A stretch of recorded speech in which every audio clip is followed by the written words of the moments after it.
Let's get it. And it goes Saint in the building. Black Blue Investing. Let's go. Who's this producer?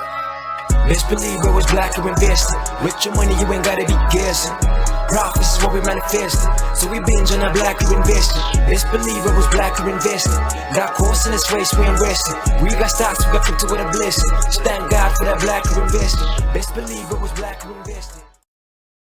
What is up, Black Brew Crew? We are back with another episode of Offline. Okay, Offline comes out of conversations with me and my bro Underdog Research Channel, and that it's not exactly crypto, right?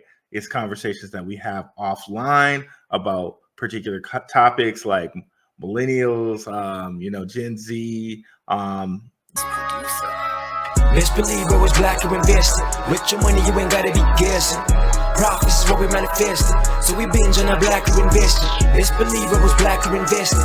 Got course in this race, we ain't resting. We got stocks, we got crypto with a blessing. Just thank God for that black or invested. Best believe it was black or invested.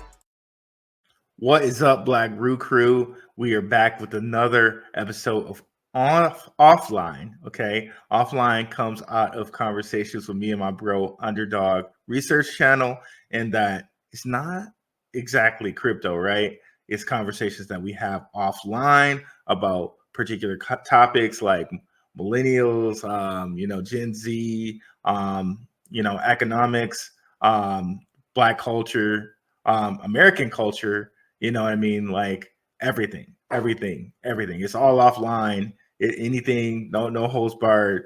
And here we are, right?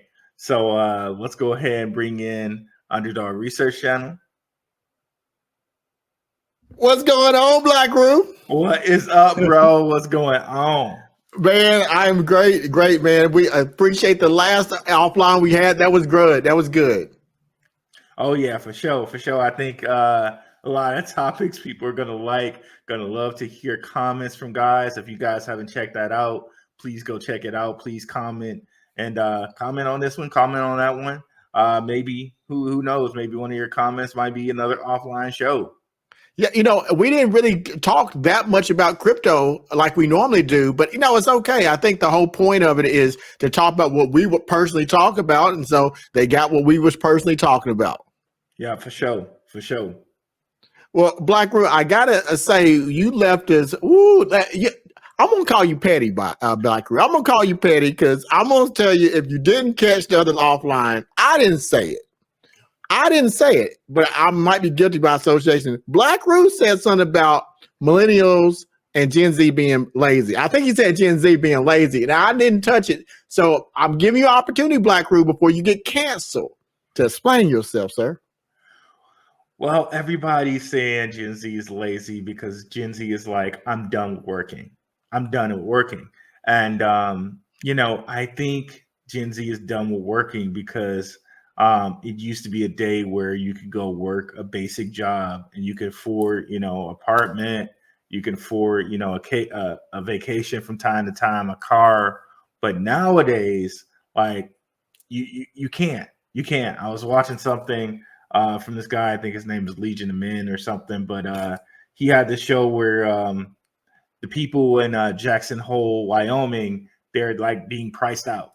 And there was this white gentleman, he was working a job where he was making $20 an hour, but the job was literally tied to his housing. So since he got let go of the job, he no longer had housing. And I'm seeing another thing that they're kind of doing like with Uber, in that like Uber will rent you a car, but you got to do like at least, you got to pay like $400 a week for the car, right? Like, so now your job is tied to your car, and if you don't at least go out and make these money, like Uber's like pimping you basically. If you don't go out and make this $400 for this car, you can't get around, right? It's hard out here for a pimp when he's trying to make the money for the rent. I'm sorry, I had to. Yeah. I'm from Memphis. Oh, my sister loves that show, bro. Hustle and Flow. But yeah, man, this is what it's doing. And corporations, of course, since they have the money to take advantage, they are taking advantage, right? And that people can't afford cars, they can't afford housing. You know, I don't know if people know that, but companies like BlackRock are out there buying up houses and marking them up 30-40%. So like rent's marked up. So it's like, okay, like how is Gen Z really supposed to make it unless they like go out and hustle 2 jobs, you know, for something that Gen like X or the boomers could go out, get a basic job and afford, you know, a house and a car. And so the rules are different, even though like the plan or the blueprint, which is like, okay, get a job, you know, work that job, be faithful to the company. That doesn't exist anymore. It doesn't exist anymore. So I kind of feel bad for Gen Z in that you know, this inflation that more or less past generations have left them with, or maybe not even the generations have, like leadership, I should say, really, to be honest. Because since the 1971, like Nixon taking us off the gold standard, since then, everything has been inflating. Since then. And you can't even blame it on, okay, well, it was the other side, because we've flip-flopped Democrat, Republican that whole time. So you really can't say, okay, it was the other side. You cannot say that. If it was, well, you can say it, but you're being disingenuous. You'd be wrong. Yeah. You say that because you'd be wrong.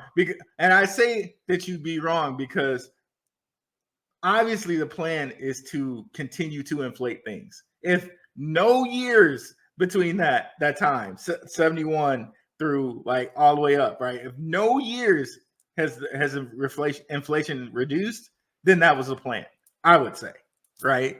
So yeah, man. I think things are very, very much hard for Gen Z, and you know, I mean, like it's so much harder for people out here. I think, and I don't know, like maybe the solution is like, since the American dream is dead, is to leave America, like with your dollar. You know what I mean? And in certain countries, you know, you can make a dollar really, really stretch. I listened to different things where, you know, people talk like okay, it's passport bro, it's passport bro content. But what they are talking about a lot of times is, hey, I'm in Japan and my money stretches more. Hey, I'm in Thailand or the Philippines. I still got the comforts of America in that I got, you know, internet, functional internet and everything. But now my rent only costs me like $1,200 for something that would cost me like $2,500 in the States. My food only costs me this much for something that would cost me much more in the States. So I don't know. I mean, I think that's an option.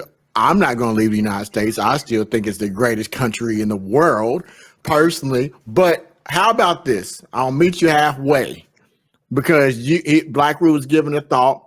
I don't know if I'm going to call Gen Z lazy, though, but you're right.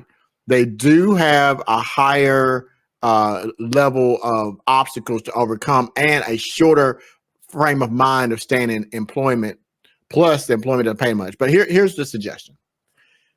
I didn't want to bring it up, but what about that universal basic income that Andrew Yang said? Because crypto, technology, AI could be the new oil, and instead of treating the problem with old money and old ideologies, if you take the same thing you just said, and we were to put a tax on AI, cloud productions, GPUs, and our data that these companies use, and then pay every American citizen a stipend of like Alaska does, a $2,100 or more a month, depending on the year and the productivity, then we would have less poverty, we would have less homelessness, we would have less of the issues, and we would be in a better position.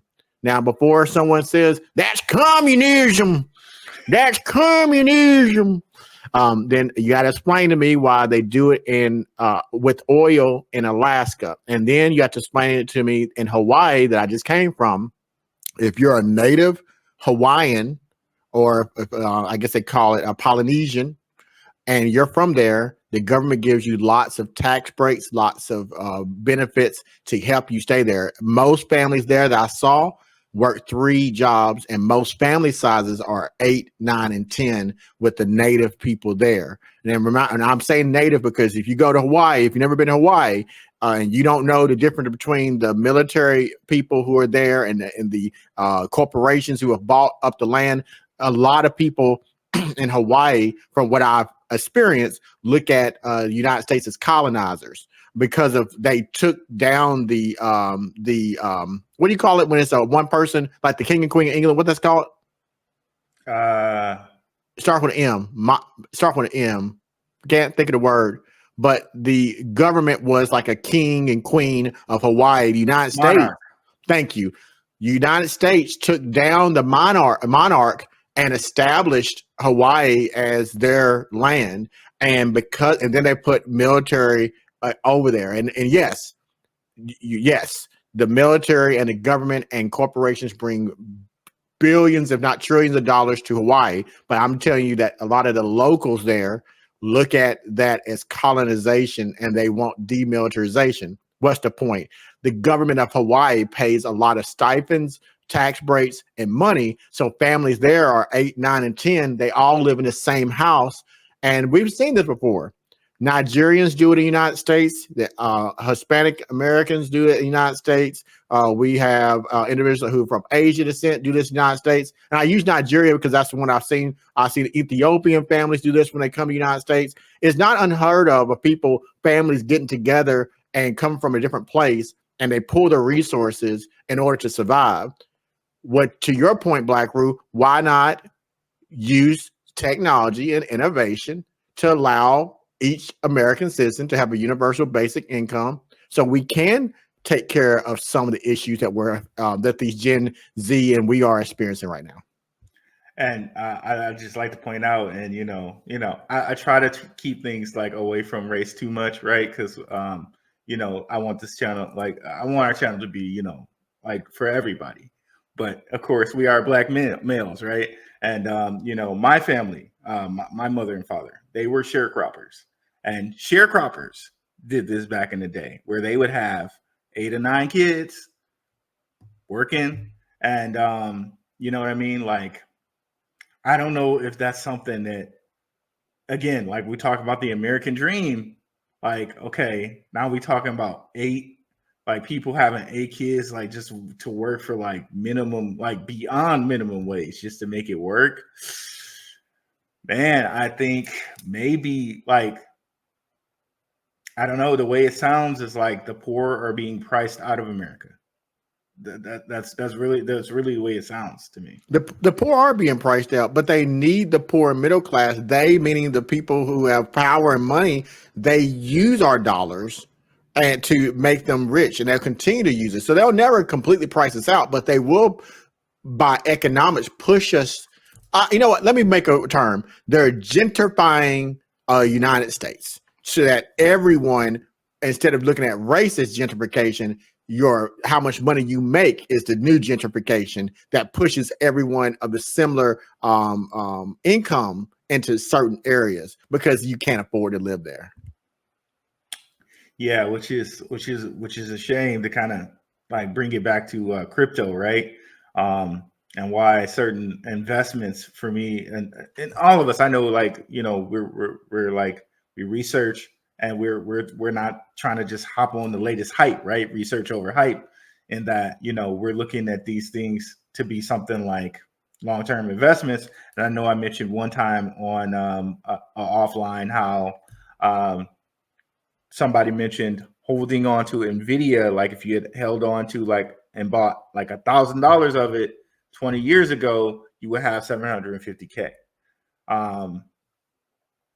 That's why I think there's a big opportunity here with crypto, and yet And still some people think in the media, because of popular media opinion, that crypto is funny money, and it's just this fake fugazi stuff.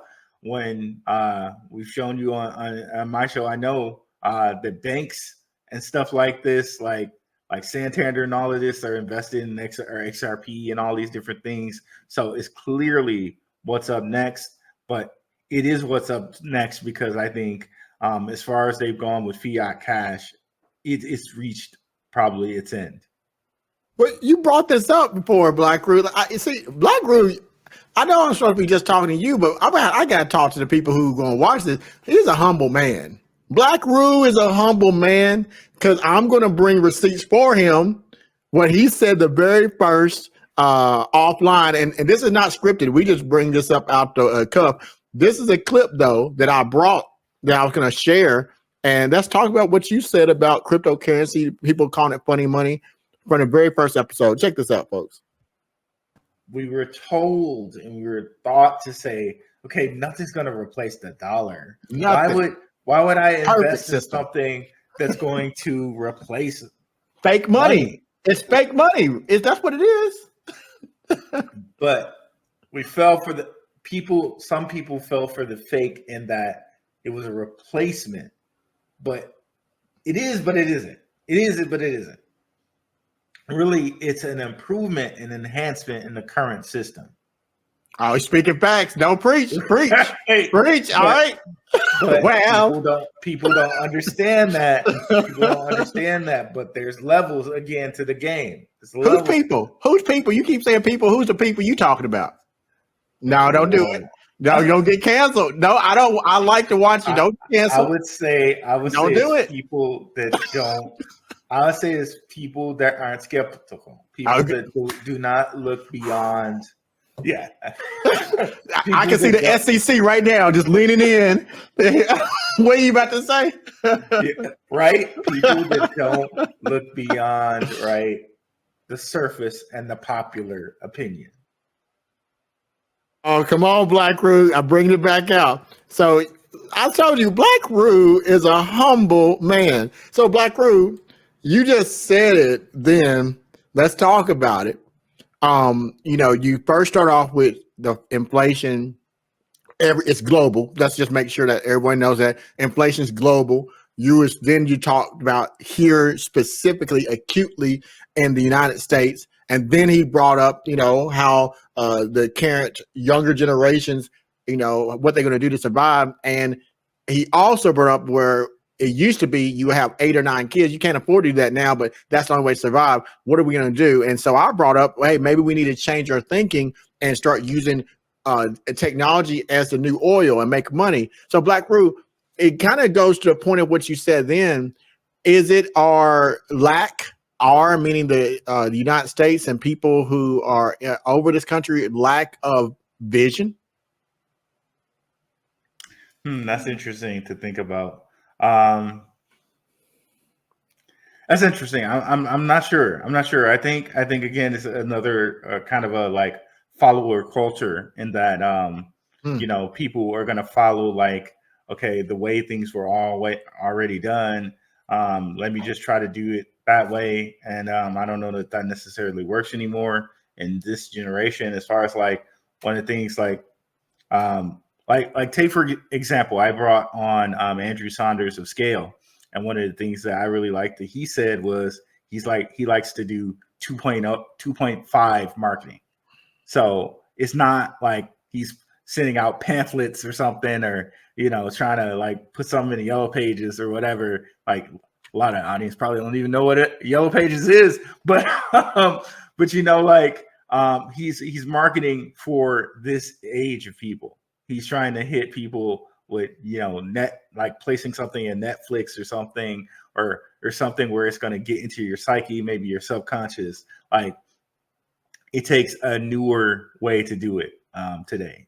And maybe that's what needs to happen. Maybe there is like maybe a universal basic income that is done based on your data. Maybe that's what happens.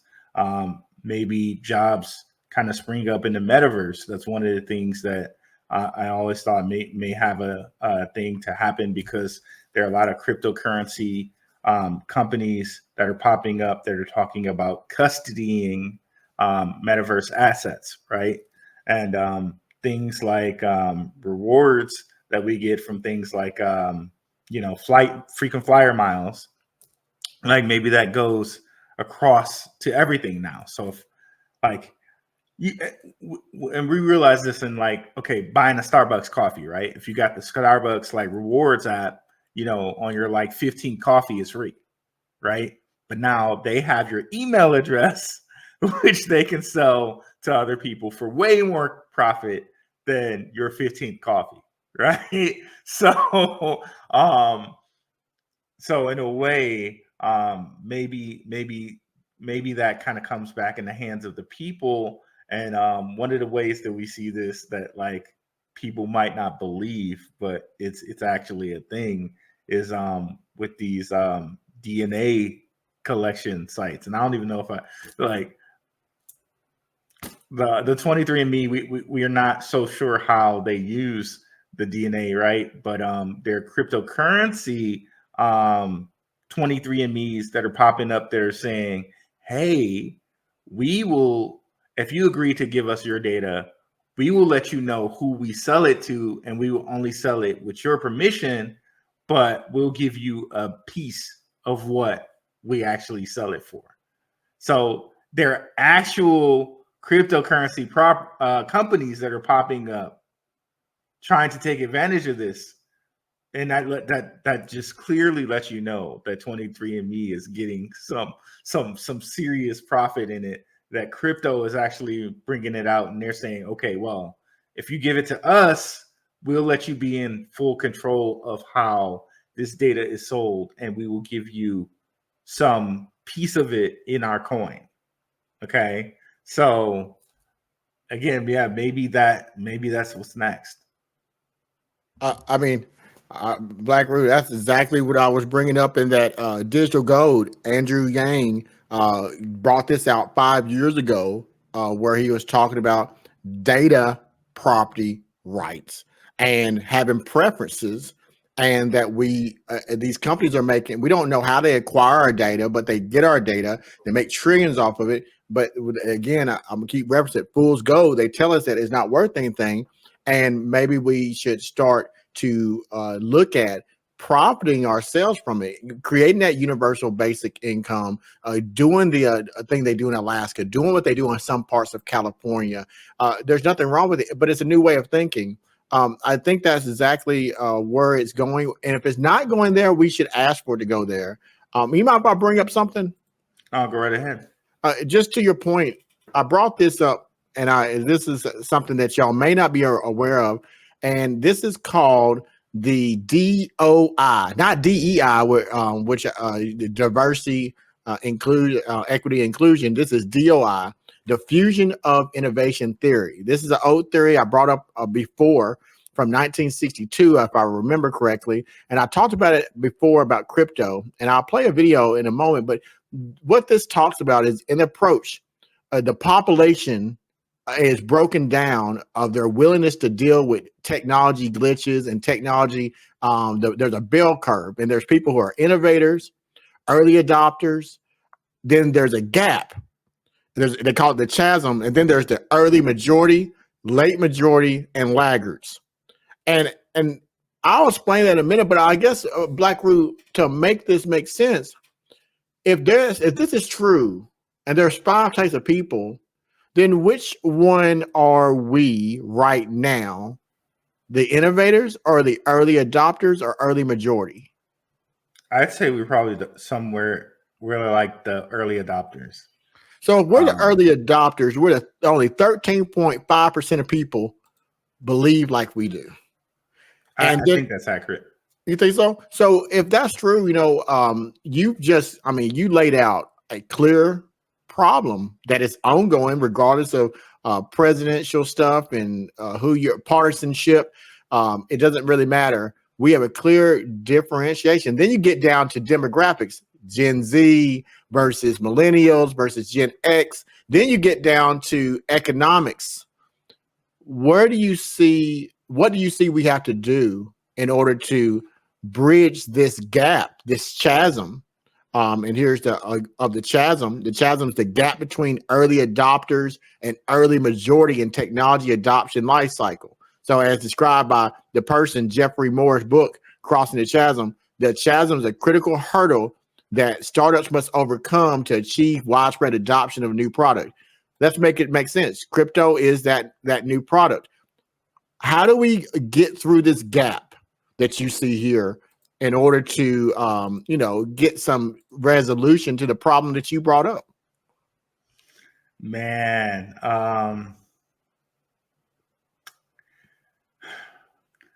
the most creative way I think to get through that gap is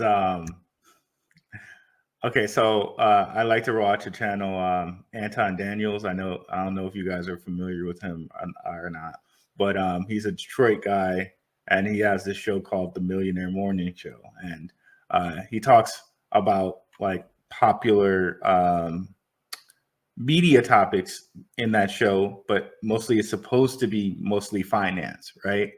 But what he does is he'll mix in like Black topics, what's happening in Black media, because I think the majority of his audience is probably Black media, but I'm sure it's like most of it is like, it's mostly Black media. Like, so unfortunately, when people see Black males, they just think more than likely that it's a Black topic.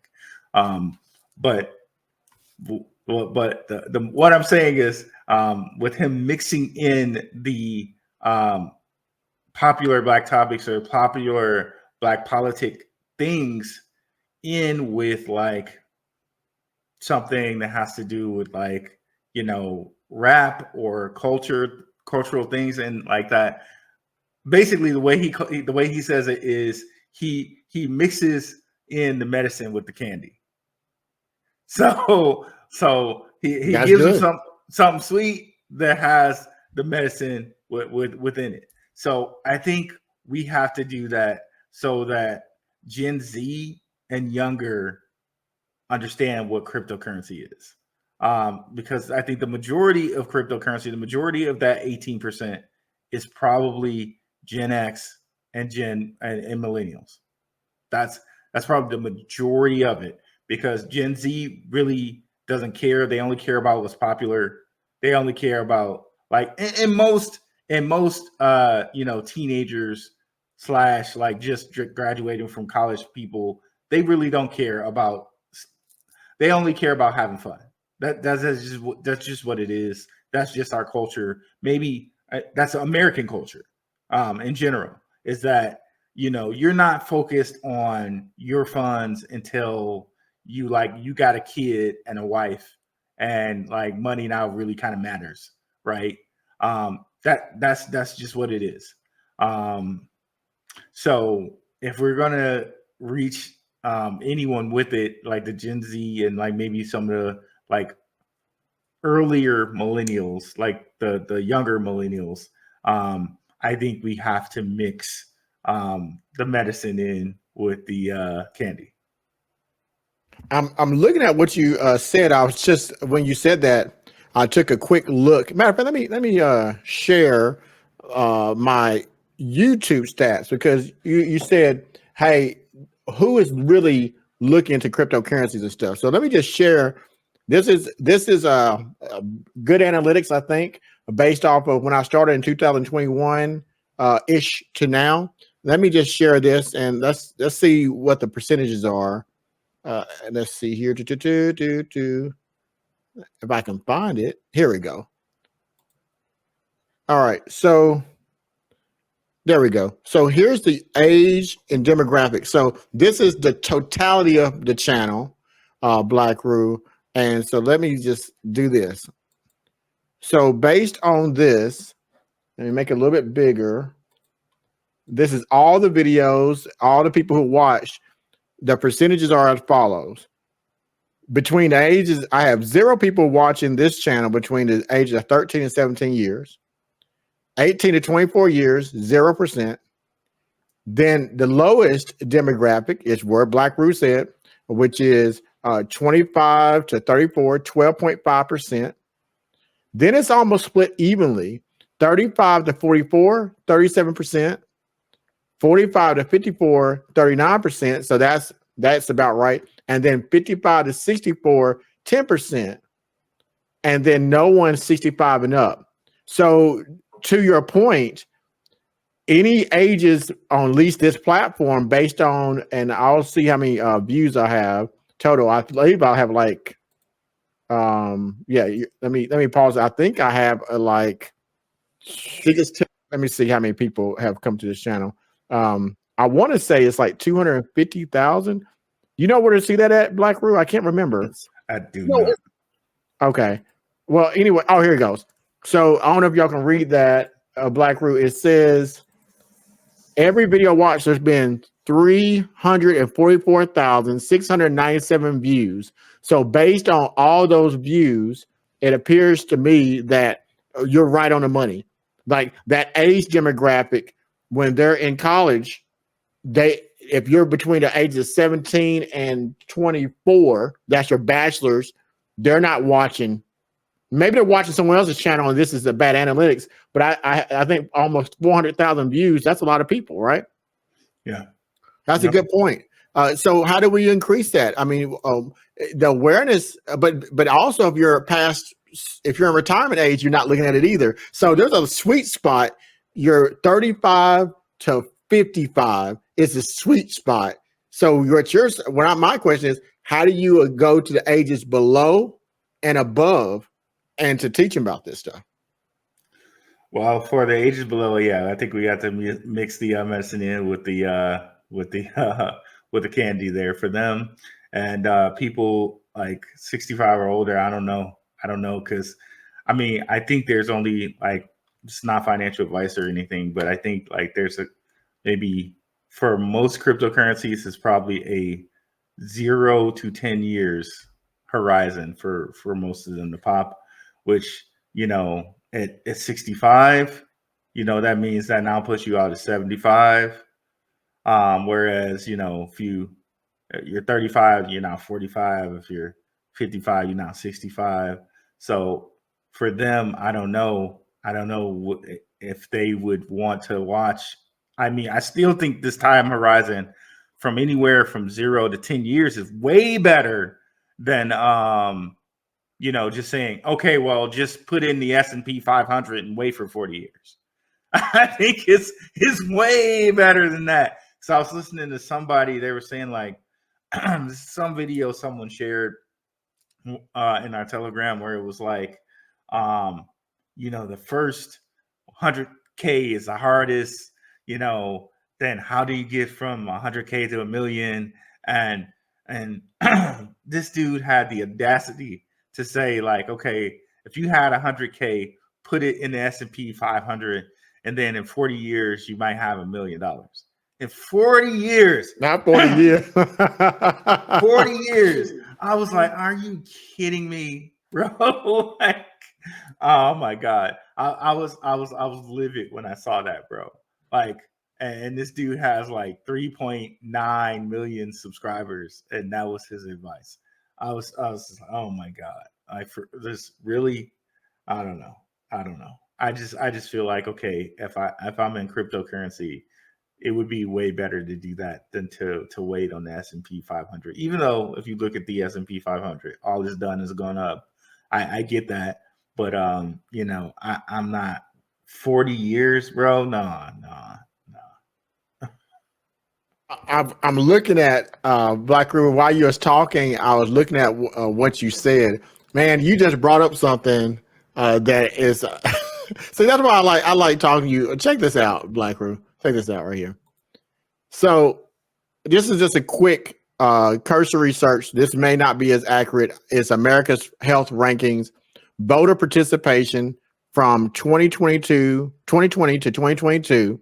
The age range between 65 and up. The people who don't watch, that's 70.7% of the registered voters.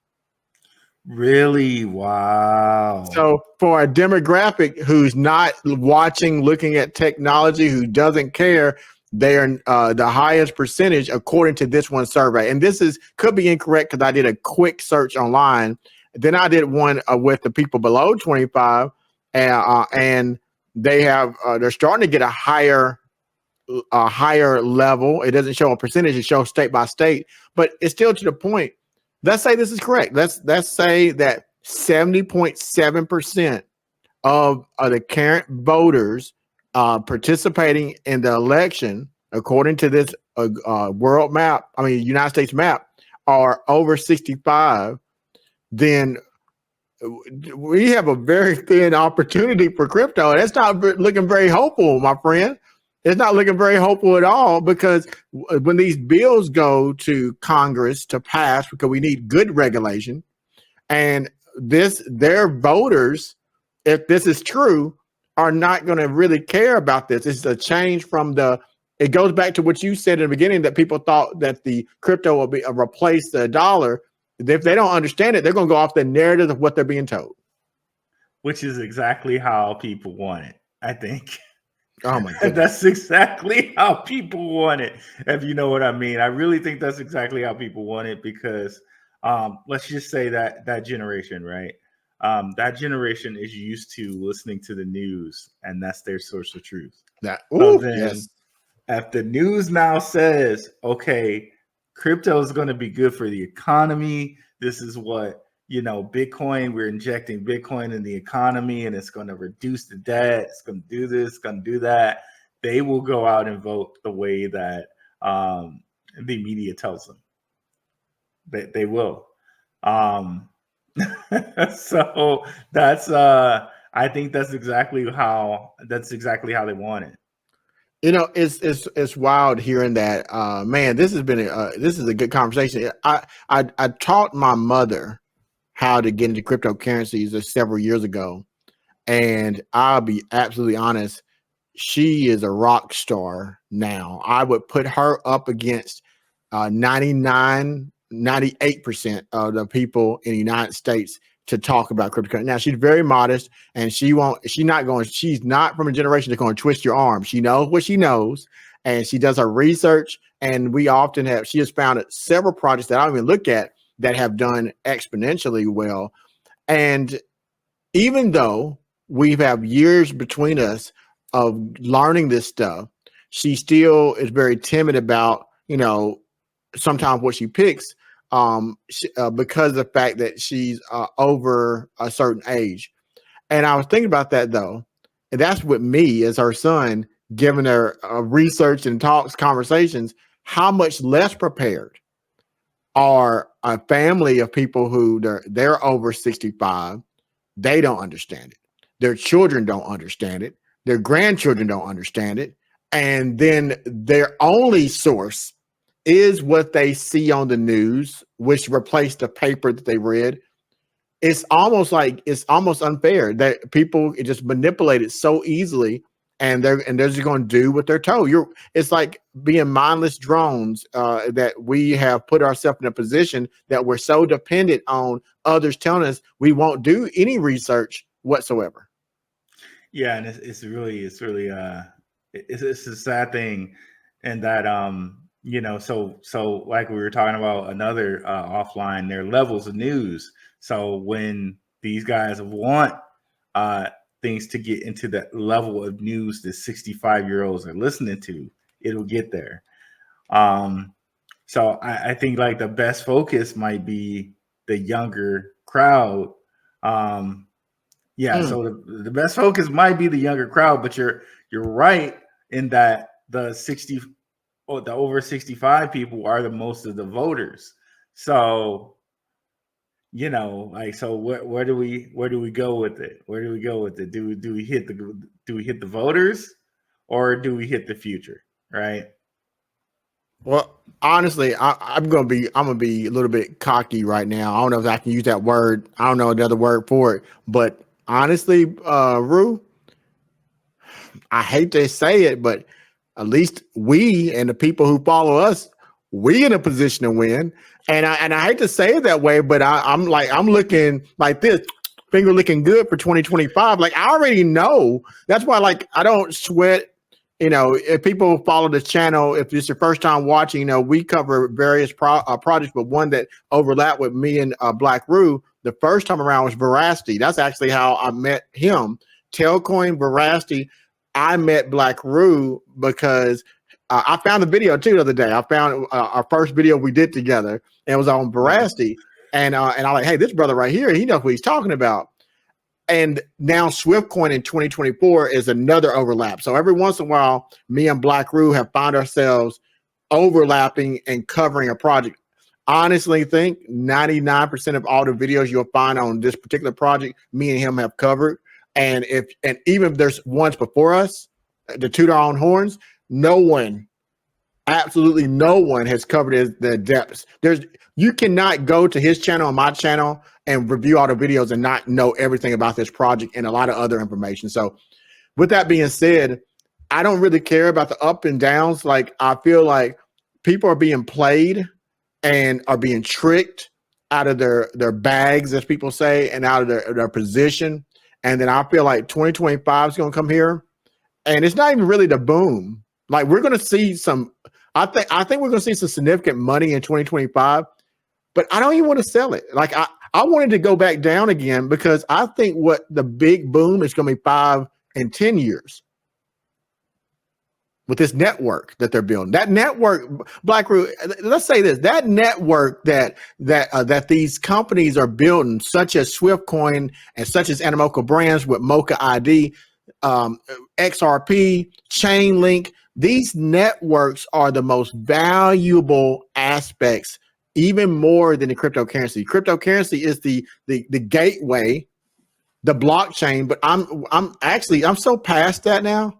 I don't know about you, but aren't you kind of past whether or not a token's up and down? I'm at the point where I'm buying into Google before it's Google. That's how I see it. What about you? For the most part, like I'm not worried about day to day. I'm just not worried about day to day. I'm thinking really like bull run to bull run. Really, that's my thought. Like, okay, I'm now waiting for the altcoin season, and maybe at the top of the altcoin season, then we talk about selling and capturing profits. You know, so like, okay, so wait till we get to the bearish part of this actual bull run, then I take profits. Wait for that bearish part to hit the lowest part of that bear, buy back in and go from there. But in that though, I think there will be that I will be holding on to certain cryptocurrencies, even though like throughout the bear I may take a loss. I will want to hold a certain amount of those just because, again, yes, on a 10-year horizon, I still want to be having a piece of that, even though like I will take profits at some point in like, you know, the top of the bull market and wait for it to go back bearish again. And, you know, on the channel, I do have like videos showing people how to look at like, you know, how to look at like charts and kind of determine for themselves when they want to take profits. But that's what I'm going to do. I'm going to look at the chart and determine when I want to take profits. But that whole day-to-day being worried, like, why is it up? Why is it down? No, I'm not worried about that.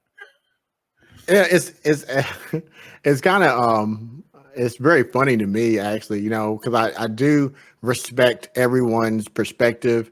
And there is a point, and I at least want to acknowledge this, with crypto and YouTube and other social media platforms, I call it edutainment too. You know, we educate people and entertain people. But honestly, there's some people who don't educate you at all. They're just entertainment. It's purely entertainment. Like one thing I don't do, and I know people do it all the time, is price predictions. And because I have not, me personally, I have not found that the historical background of a token can predict future growth. It's an indication. It's nice to look at, but let's look at 2021. We can say, well, this is because this happened when crypto crashed. We can say this because this happened. All I'm trying to say is I look at a project like, and I'm going to throw one Mocha ID.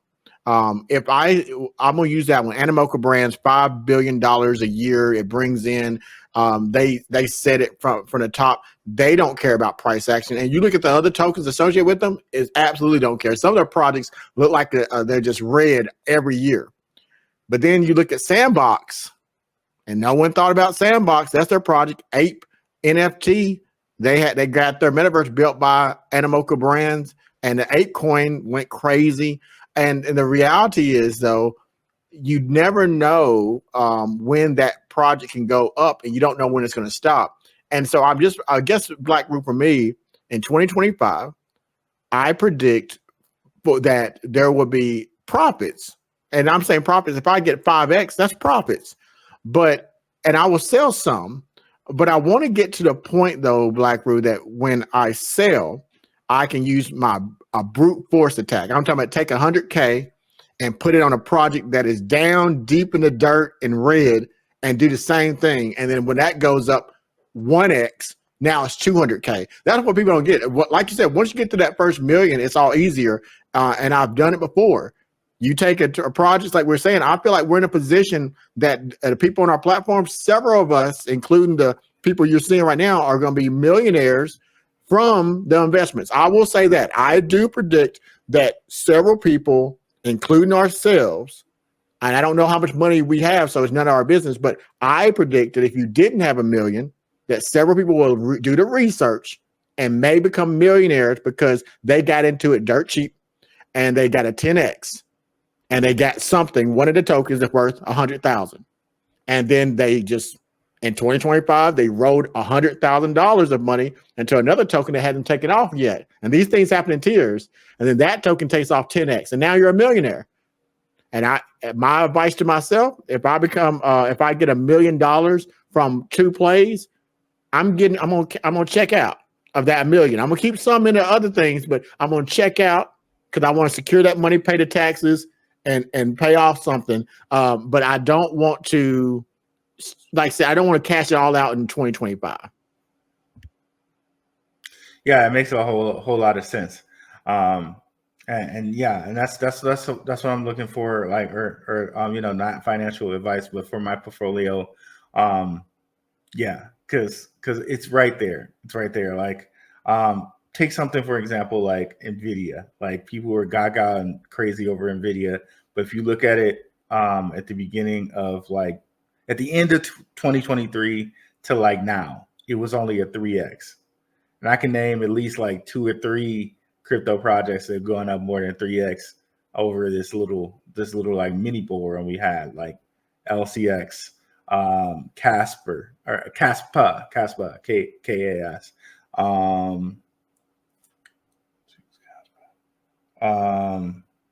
Swift,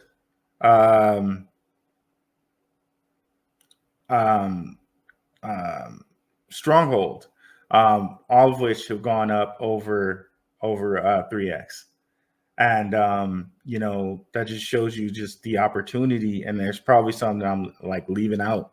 That just shows you the opportunity you have in the crypto markets, right? If you listen to certain channels, they're not trying to like just dump on you like ours, right? I'm just trying to give you things that they can just give you a buy or sell alert and dump on you. You know what I mean? And I'm really looking forward to that because also think about like the people who were first invested in things like AT&T, right? Now AT&T is paying you a dividend that you could just live off of, right? And in cryptocurrency, we have a thing called staking, which is basically dividends kind of on steroids, in that they pay out every day as opposed to like quarterly or yearly, right? And you have, let's just say, like a certain amount of money invested in a cryptocurrency like Casper Labs, and you're just getting paid this dividend every day, right? It's just a beautiful thing to think of. And so many people are missing out because they're following the popular media perception. You know, I love it. I love it, Black Roo. You like it. I love it. You know, let me say this, and I don't know why. I'm just spilling this right now. I'm just spilling this. I was thinking just 24 hours ago when I did that video series about you may own digital gold, and I was kind of up in the air about what to name it because I didn't want to make it a Swift coin video, to be honest with you. Swift coin is an example, so I utilized it. I wanted the conversation to be about the two different areas, data property rights and digital property rights. That was the core essence of what I wanted to talk about, because I feel like that's where we are with our communities, is we're in an education thing. If y'all haven't been to Black Roo's Telegram, it's amazing. He has so many different categories. He's a very humble man. He's a very humble man, and it's awesome to go there because you can get lost and just seeing everything, but it's very organized. Mine is not so much. But my point I want to make is we're in a position right now that we've been talking about this one project. And again, if you're listening right now, I don't want you to focus on the name of the token. I want you to focus on the concept. No one told Black Roo or me about Swift coin. Again, I don't want you to focus on the name. I want you to focus on the concept. You see, we didn't get influenced by an influencer to talk about it.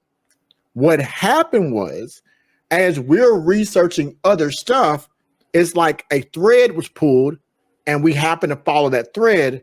And as it unraveled, it was also creating a pattern. Then we followed the pattern and it started to create a map. We followed a map. For Black Roo and I, this has probably been one of the most interesting projects that we have researched since Veracity, in my personal opinion, because once we saw that these decisions that have been made were made by multi-billionaires and millionaires that continue to repeat themselves over and over again, we can't unsee it. It was crazy to me. We call this in science a blind study. I was researching siloed away from Black Roo. You got to understand, Black Roo and I are cool, we're great, but we don't share research. And that's, we should, as researchers, we should share research, but just because our time difference, we don't do that. So I'm researching one thing. Black Roo is researching another thing. How is it that we keep coming back on the same thing? With the things I'm researching have nothing to do with what he's researching. It's the same project, but I might be looking up, for example, Black Roo researched Tim Draper. Now, anybody else before Black Roo, I'm gonna say this and I'm gonna say it again, because I'm so proud of that work you did. I'm really proud of that work you did, because from a researcher standpoint, he created a gold standard, and there has not been anyone on the online web of the billions of people on this earth who created what he has created. So I'm gonna always give him his, he has given you the standard. He looked up Tim Draper. Yes, before Black Roo, someone has mentioned in a cursory review that Tim Draper funded this project called Swift Coin with an investment. And that was it. And where they got that from? From an article they read off of this website. What Black Roo did was research who is Tim Draper, why he's important, how he's connected, where his money went. Oh, Draper University. Oh, Christina Chin with the Draper University. Christina Chin. What he did was took one thread and kept pulling and pulling and pulling and pulling and pulling. And every week he's showing you and he's building and building and building. And now we see a clearer picture. So now that both of us have come together, what we have seen is this roadmap that no one has told either him or I, nor you, that Swift Coin is going to make you X amount of money. But you're in a better position being right behind the individuals who obviously see that this project is going to make a lot of money for them. And we're just right behind them, picking up the crumbs. We're right behind them, picking up the crumbs. And that's where I feel like we're going. Like, other people are paid influencers that these companies go to them and say, hey, promote our product, we will pay you. If you don't know that, you should. And then others go off of the hype. They don't know anything about the project, but someone else said it. Therefore, they create videos and they call content creators, and they're just repeating what they know. And then they give you speculation, which is entertaining. Black Rue and I are not in any of those categories. We are literally looking at a blank computer screen with nothing more than an article and a name of a project that's a ticker symbol. And then we conduct research, and then we pull through and show you connections and then present it to you in a very organized, concise manner. And it's very clear to see what the intent of the people behind it is.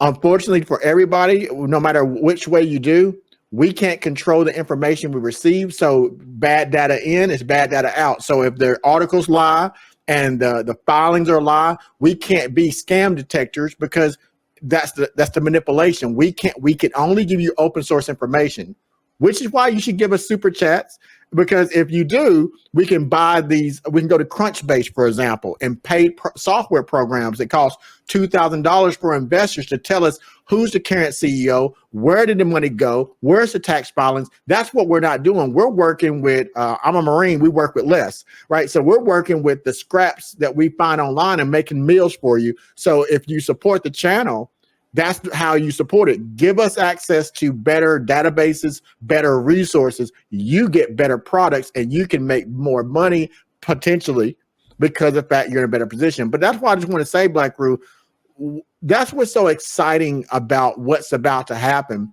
is the projects that you and I have discussed, even different ones we haven't discussed yet. Mocha ID. We haven't brought out a whole video about it, but you talked about Animoca Brands. Yep. Why is it that you're talking about Animoca Brands when you was looking up Swift? Because it connected to Yatsu, and Yatsu and those guys are invested in Metapath. And then why are you talking about Shima Capital and Arcanio Capital? You see what I'm saying? The point is that it keeps going further and further. I know it's about that time, Black Rue, but here's a suggestion. Me and you should both consider talking about Dragonfly Capital. I don't think that we have done a thorough, focused video on Dragonfly. And that's another thing that everyone would be so cool and calm and collect if they saw what Dragonfly is doing in the banking sector and why they're connected to this project. What do you say about us looking at a combined series about Dragonfly and how they are connected to not only Swift, but other projects? Oh, that sounds great, bro. Yeah, let's do that. Okay. All right, that sounds good. Black Rue, you're at 40, I think 42 minutes. All right, that's perfect. 42. Yeah, let's cut it there. All right, thank you guys so much for coming. I want to let you know, leave a comment, guys. What would you like to see us talk about on offline? Like, be it Black culture topic, American culture topic, crypto topic. Like, did you like to hear about like Gen Z comparing Gen Z to millennials and whatnot? Like, whatever. Like, we want to hear from you. Offline can be about topics you want to hear about as well. It can also be cultural topics, whatever. So, thank you for your time and attention. I hope you guys like to hear what we had to say. And, if you like more offline, let us know. And that's it. Thanks for coming, guys. We're out of here. Peace. Let's get it. Indigo Saint in the building. Black Rue investing. Let's go. Who's this producer? Best believe I was black to investing. With your money, you ain't gotta be guessing. Profits is what we manifesting. So we binge on a black to investing. Best believe I was black to investing. That course in this race we ain't resting. We got stocks, we got into with a blessing. So thank God for that black to investing. Best believe I was black to investing.